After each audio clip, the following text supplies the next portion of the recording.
Okay, Assalamualaikum warahmatullahi taala wabarakatuh. Kita jumpa kembali untuk minggu yang kedua subjek pendidikan Islam hari ini. Okay, untuk semua pelajar-pelajar tingkatan 5 2021, kamu akan duduki SPM. Okay, minggu lepas kita dah pelajari, kita dah buat ayat bacaan surah At-Taubah, betul? Okay, dah hafal ke belum? Kalau dah hafal, boleh PM ustaz atau ustazah untuk buat tasmek ayat hafazan. Okay, hari ni, minggu ni kita cuba tengok balik. Kita tengok apa yang ustazah cuba tulis kat depan ni. Cuba pelajar-pelajar senaraikan nama-nama Allah yang telah dipelajari dari tingkatan 1 sampai tingkatan 4. Ada berapa nama Allah yang telah kamu pelajari? Kalau kamu ni lah, ada berapa nama Allah? Okay, kalau ikut daripada tingkatan 1 sampai tingkatan 4, kamu dah pelajari 8 nama Allah. Okay, apa tu nama Allah? Kalau saya sebut nama Allah, kamu tak tahu. Tapi kalau Asma'ul Husna, mesti kamu tahu. Tidak? Okay. So, kalau Asma'ul Husna, kamu dah pelajari 8 nama Asma'ul Husna. Okay. Kalau ikut berapa Asma'ul Husna? 99 nama-nama Allah yang indah lagi sempurna. Okay. Jadi, daripada yang saya senaraikan ni, agak-agak bidang apa yang kita akan pelajari? Bidang akidah. Okay, bidang akidah, di mana kamu akan pelajari tajuk apa? Okay, kamu akan pelajari tajuk apa? Tajuk Ar-Raqib. Nama Allah iaitu Ar-Raqib. Okay, iaitu Allah Maha mengawasi. Kalau ada buku teks, boleh tengok buku teks muka surat 74. Okay, make sure di akhir pembelajaran kamu nanti, okay, kamu dapat menyatakan maksud. Yang pertama, boleh sahabat maksud Ar-Raqib. Yang kedua, kamu boleh menyatakan dalil naqli. Kamu boleh sebut, kamu boleh tulis, kamu boleh baca dalil naqli Ar-Raqib. Yang ketiga, kamu dapat menyatakan bukti Allah bersifat Ar-Raqib serta kamu kaitkan dalam kehidupan. Yang ni, yang nombor 3, kamu akan capai bila kamu tahu maksud. Bila kamu tahu maksud, baru kamu boleh capai objektif yang ketiga. So, mari kita tengok apa yang dikatakan Ar-Raqib. Okay. Ni saya terus bawa kat kamu buku teks senang. Kita tengok, kita belajar daripada buku teks. Okay. Okay, ni kandungan yang ada dalam buku teks kamu. Okay. Okay, kita tengok tajuk Ar-Raqib. Apa maksud Ar-Raqib? Okay. Ar-Raqib ialah, apa dia? Nama Allah yang menunjukkan bahawa Allah Subhanahu Wa Taala Maha mengawasi. Allah Maha mengawasi. Allah mengawasi apa yang ada di muka bumi ini. Allah mengawasi.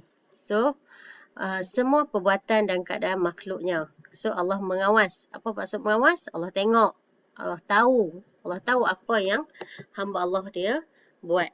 Okay, so kalau kat sekolah, siapa yang mengawas kamu? Mestilah pengawas kan? So, kalau kita kat muka bumi, siapa yang mengawas kita? Allah mengawas kita. Okay, kita tengok dalil yang menunjukkan kata Allah bersifat Ar-Raqib. Okay, ni dalam surah apa? Surah Al-Ma'idah ayat 117. Allah berfirman, A'udzubillahi minasyaitonirrajim. Falamma tawaffaitani kunta antar raqiba 'alaihim wa anta ala kulli syai'in syahid.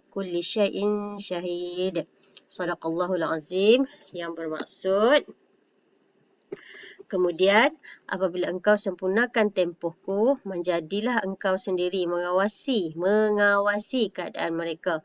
Dan engkau jualah yang menjadi saksi atas atas tiap-tiap sesuatu. Okay. So, Ar-Raqib. Ni kat sini ada Ar-Raqib. Tu yang menunjukkan kata dalil naqli, yang menunjukkan kata Allah bersifat, Allah Maha mengawasi. Okay. Tengok hadis Nabi pula. Hadis yang diriwayatkan yang diriwayatkan oleh At-Tabrani dan Abu Naim. Abdullah bin Samit radhiyallahu anhu meriwayatkan bahawa Rasulullah sallallahu alaihi wasallam bersabda, Afdalul iman an ta'lama anna Allah ma'aka haitsu ma kunta. Maksudnya iman yang paling afdal bahawa engkau mengetahui Allah bersamamu walau di mana pun engkau berada. Jadi daripada kedua-dua dalil ni, okey, dari surah Al-Maidah dengan hadis Rasulullah ni yang menunjukkan kata dalil naqli yang menunjukkan kata Allah bersifat Ar-Raqib. Apa itu Ar-Raqib? Ingat balik, Allah Maha mengawasi. Okey. Dua adjektif dah. Pertama maksud, yang kedua kamu boleh baca, kamu boleh tulis dalil naqli dia. Okey, yang ketiga. Bukti. Apa bukti yang menunjukkan kata Allah itu bersifat Ar-Raqib? Okey, bukti. Tu. Bukti dia yang pertama, Allah mengawasi manusia dalam aspek kepatuhan kepada perintah dan larangannya. Allah mengawasi manusia. Allah tengok manusia dari aspek apa? Sama ada manusia ni taat pada perintah Allah atau dan larangan Allah. Allah tengok kita. Kita taat ke kita tak taat pada perintah dia? Kita buat ke kita jauhi larangannya?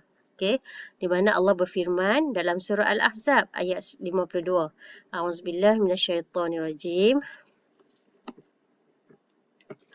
Wa kana Allahu ala kulli syai'in raqiba. Shadaqallahul azim. Maksudnya Allah sentiasa mengawasi setiap sesuatu. Raqiba, ar-raqib. Okey, mengawasi setiap sesuatu. Allah sentiasa tengok. Okey, apa yang berlaku. Yang kedua, bukti dia. Allah sentiasa mengawasi manusia dalam aspek hubungan sesama manusia. Yang nombor satu tadi, bukti dia hubungan sesama, hubungan dengan Allah. Yang nombor dua ni, hubungan sesama manusia. So, yang nombor satu ni, hablum minallah. Yang nombor dua ni, hablum minan nas. Jadi, macam mana nak kaitkan dengan kehidupan kita ni? Macam mana kalau kamu nak kaitkan kata Allah tu bersifat Ar-Raqib dalam kehidupan kamu? Cuba kamu fikirkan. Kalau saya akan kata macam ni. Kalau saya tahu Allah tengok saya, maka saya tak akan buat jahat. Betul tak? Kan? Itu dah kita kaitkan dalam kehidupan kita. Jadi kita sentiasa berwaspada dalam melakukan sesuatu. Sebab kita tahu Allah sentiasa melihat kita. Allah sentiasa mengawasi kita. Kalau kita tengok spektrum ilmu ini. Keimanan kepada sifat Ar-Raqib akan menjadikan seseorang hamba sentiasa berwaspada dalam semua keadaan zahir dan batin. Berusaha melakukan perintah dan menjauhi larangannya kerana merasakan Allah sentiasa mengawasinya. Syair Arab ada menyatakan, ini syair.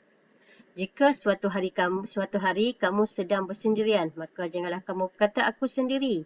Akan tetapi katakanlah Allah yang mengawasiku. Dan janganlah sesekali kamu menyangka bahawa dia akan lalai sesaat pun. Allah tak pernah lalai dengan kita walaupun sesaat. So kalau kamu kata tak ada siapa dah. Kalau contohlah kamu Allah tarik nyawa orang yang kamu sayang kedua-duanya, mak dan ayah kamu. Kamu kata tak ada siapa dah aku kat dunia ni. Jangan kata macam tu. Ingat Allah sentiasa ada dengan kita. Allah tak pernah tinggal kita walaupun sesaat. Okey, wallahu alam. Macam mana? Ada apa-apa soalan tak? Jadi, make sure kamu capai 3 yang saya sebutkan tadi. Iaitu makna, maksud, dalil. Dan yang ketiga, bukti Allah bersifat Ar-Raqib. Okey. So, jangan lupa jawab soalan. Nanti saya akan sediakan slide dalam tulisan Rumi bagi siapa yang tak boleh baca Jawi. Maka tolong jawab soalan yang ada dekat dalam buku teks kamu ni, muka surat 76. Yang pertama, hendaklah kamu tulis apakah maksud nama Allah Ar-Raqib. Yang kedua, kamu nyatakan, kamu tuliskan dalil naqli. Nak tulis dua-dua ke Ustazah? Tulis satu pun tak apa. Sama ada kamu nak tulis ayat ataupun kamu nak tulis hadis Nabi. Okey, yang ketiga, kamu terangkan. Okey, kalau soalan terangkan ni, 2 bukti Allah bersifat Ar-Raqib. Iaitu kamu kena buat penghuraian. Iaitu seperti kamu bagi contoh ataupun kamu sambungkan ayat kamu dengan agar supaya apa. Okey, dan yang keempat ni tolong jawab soalan hebat. Okey, pastikan mesti tulis isi huraian lengkap dan kesimpulan. Okey. Ada apa soalan? Kalau ada apa soalan boleh PM Ustaz ataupun PM Ustazah. Okey, wallahu a'lam bissawab. Kita jumpa lagi kelas pada minggu hadapan. Okey, sekian wabillahi taufik wal hidayah. Wassalamualaikum warahmatullahi wabarakatuh.